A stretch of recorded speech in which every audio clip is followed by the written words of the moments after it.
Hey, what's going on, guys? Thanks for tuning in. Welcome to Shifting Lanes. My name is Hanson. That's Chad.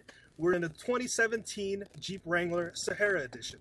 Jeep, that company most famous for that go-anywhere attitude, 4x4 vehicles. It got its start back in World War II when it was serving up a gigantic plate of full-fledged American freedom right up the Nazis' rear end. That's right. And there's a saying, it's a Jeep thing. You wouldn't understand.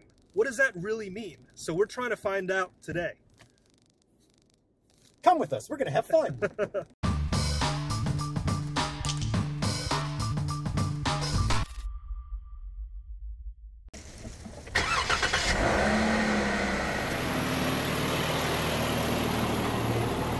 Jeep Wrangler that we're sitting in is the JK generation. It's been around since 2007.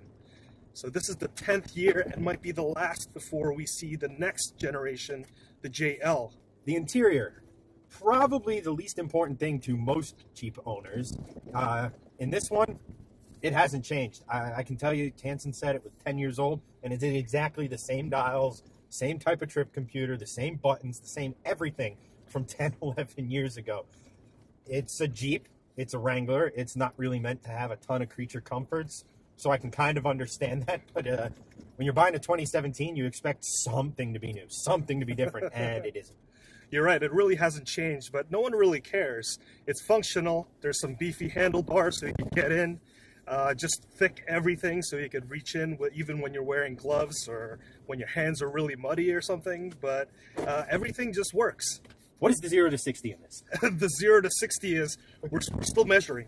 In the 6-speed transmission, you can actually get a faster 0 to 60 time, but does that really matter? No. No.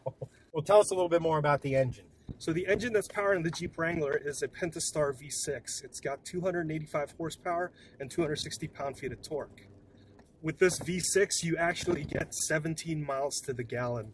17 miles to the gallon? 17 miles to the gallon. But who cares? You don't care about that. You didn't watch this video asking what the mileage of this car was.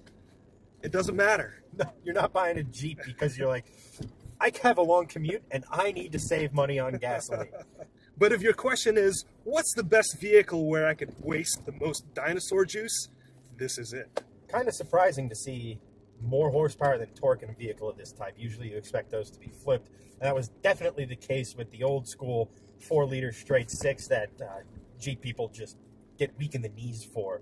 You talk about that and, you know, all of a sudden they go all cross-eyed and things like that. That thing was an absolute torque monster. I know growing up, that's the car we would literally teach everyone how to drive a stick shift on because you could literally get it into third gear without actually touching the gas pedal. Where last time we drove a bunch of CUVs, they had what's known as like a center locking differential. This does not. It's obviously meant to go off-road. Those are meant to kind of sneak around, maybe think about going off-road. Yeah. This is an off-roader. Hanson, what can you tell me about the difference? There's a big difference between all-wheel drive, AWD, and four-wheel drive, or 4WD, or 4x4. The difference primarily boils down to the type of hardware that you have. All-wheel drive that you find in crossovers nowadays has 3 differentials. You have your front differential, your center differential, and your rear differential. And those are electronically controlled, so you don't have to manually change into different modes. The car will just say, oh, I'm sensing loss of traction. I'm going to lock this diff, and it's going to distribute power to the appropriate wheels. Whereas this one has a 4-wheel drive system. Instead of 3 differentials, it's got a front differential and a rear differential and a transfer case. So that transfer case allows the user to lock the front and rear axles together so that you could have a 50-50 torque split. So given the differences between the two, why then would you want a pure 4x4 system in a vehicle like this? You wouldn't take a crossover and go rock crawling. The hardware just can't handle that. There's just so much torque that's needed that your differentials are basically just going to slip. The difference between that type of all-wheel drive and this 4-wheel drive is there's mechanical hardware, there's actual gears that could withstand that amount of torque. So that's why when you put it into 4-low, you actually lock the gears together and you're relying on a mechanical connection. So that's why vehicles like this, vehicles like pickup trucks can handle pretty heavy duty, high torque applications without anything breaking down. All right, so right now we're engaging what you might call crawling mode, or a granny gear, or whatever you want. It's just essentially a really, really, really low gear to where it maximizes every ounce of torque you have, so you can essentially crawl out of any condition. So right now, four-wheel drive low, drive, my foot's on the brake. I'm just going to come off the brake and see what happens. We're moving. Yep, and as you can see, we're climbing this hill. Well, as you will see. And essentially, essentially what a crawler gear is that you just need something at a very slow speed just to get you out of a really sticky situation. If you can't get out with a crawler gear, it's time to get off-road enthusiasts' most favoriteest thing in the world, and that's a winch. So it all sounds pretty capable, yet this isn't the top of the range model. The top of the range is still the Rubicon. Maybe you can explain some of the differences between that and this. So the Rubicon has a lot more hardware in it. It's got the so-called Rock Track 4x4 system. So that includes the true locking diff. Those are lockers, basically, instead of what the Sahara, what we're in, relies on, and that's basically a brake lock differential. So when the one side of the car starts losing grip, it applies slight brake force to the one side so that it could send the torque to the other wheel and get that going.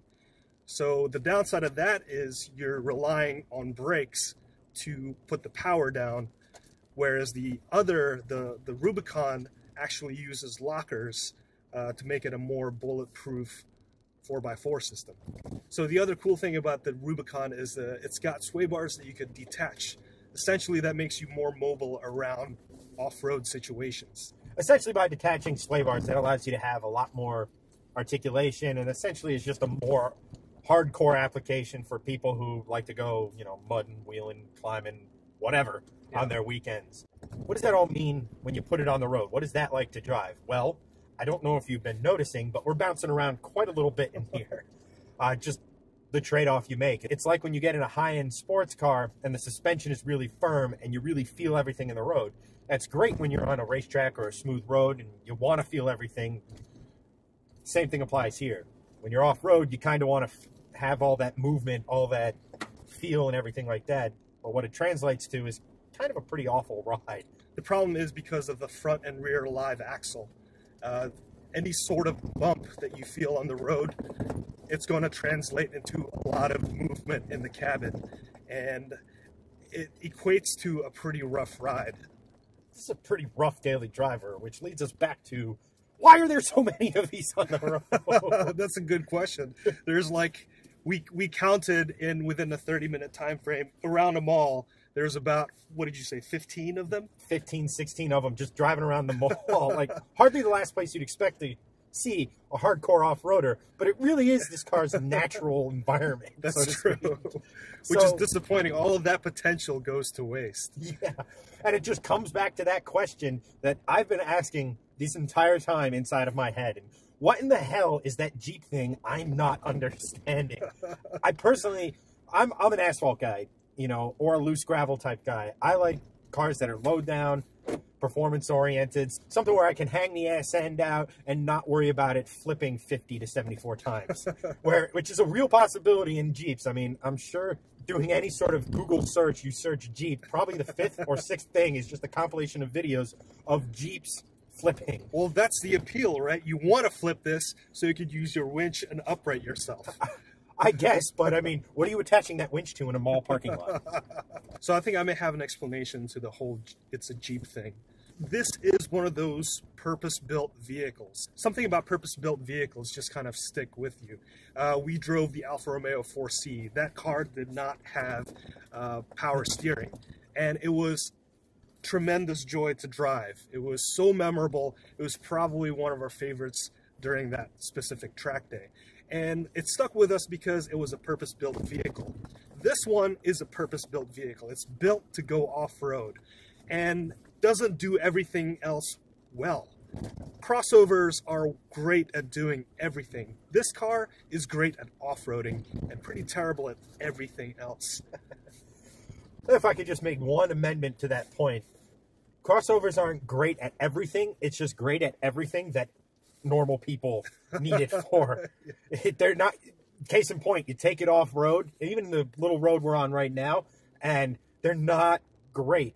But, again, the natural resting place of pretty much everyone's car is on-road. Yeah. You know, unless you live in God knows where, Wyoming or something, you're not going to, you know, you're not going to really use crazy off-road. And in the end of the day, are you getting a Jeep for that, or are you getting a truck? And actually, I think that's what the appeal of this car is.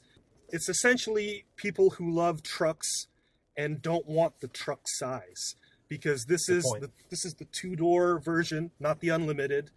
So this has a very short wheelbase. It's actually a really small car. It's very nimble. It's very maneuverable.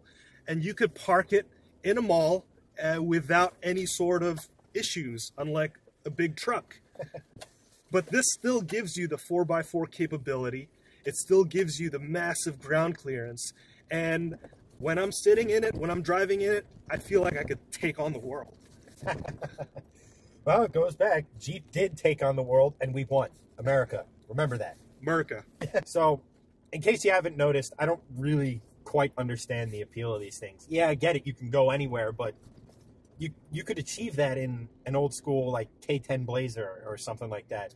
You can get that off-road in just about anything you want, truck-wise.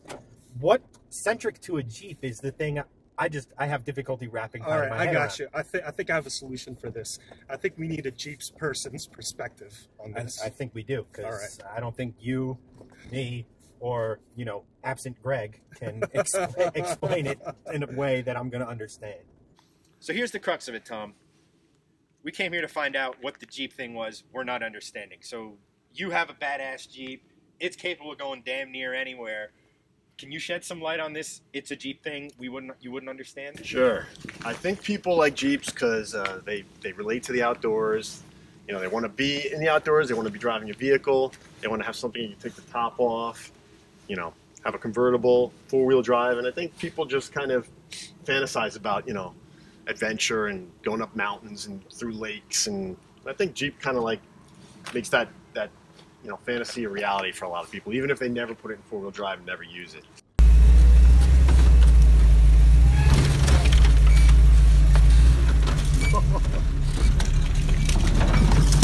Oh, wow.